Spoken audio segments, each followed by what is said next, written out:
ભારતનું બંધારણ general knowledge ભાગ 4 પ્રશ્ન 1 ભારતનો કયો મૂળભૂત અધિકાર રદ કરવામાં આવ્યો છે? જવાબ મિલકતનો અધિકાર. પ્રશ્ન 2 ભારતીય પ્રજાસત્તાક રાજ્યના વડા કોણ છે? જવાબ રાષ્ટ્રપતિ.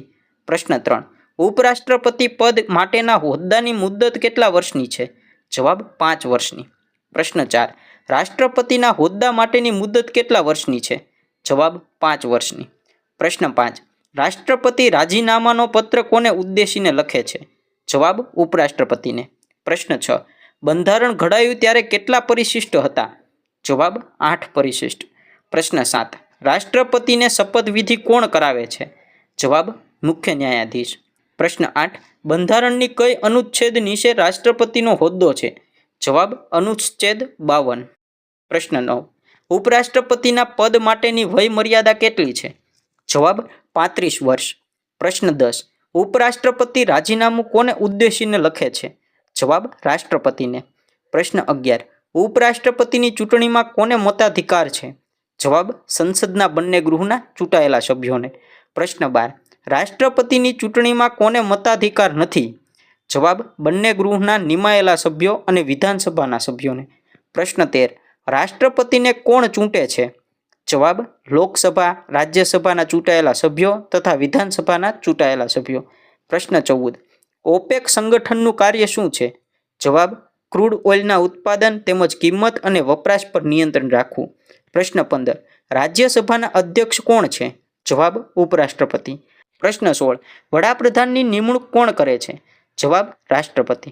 પ્રશ્ન 17 મંત્રીમંડળ કોને જવાબદાર છે? જવાબ લોકસભાને. પ્રશ્ન 18 મંત્રીમંડળના સભ્યોની નિમણૂક કોણ કરે છે? જવાબ રાષ્ટ્રપતિ.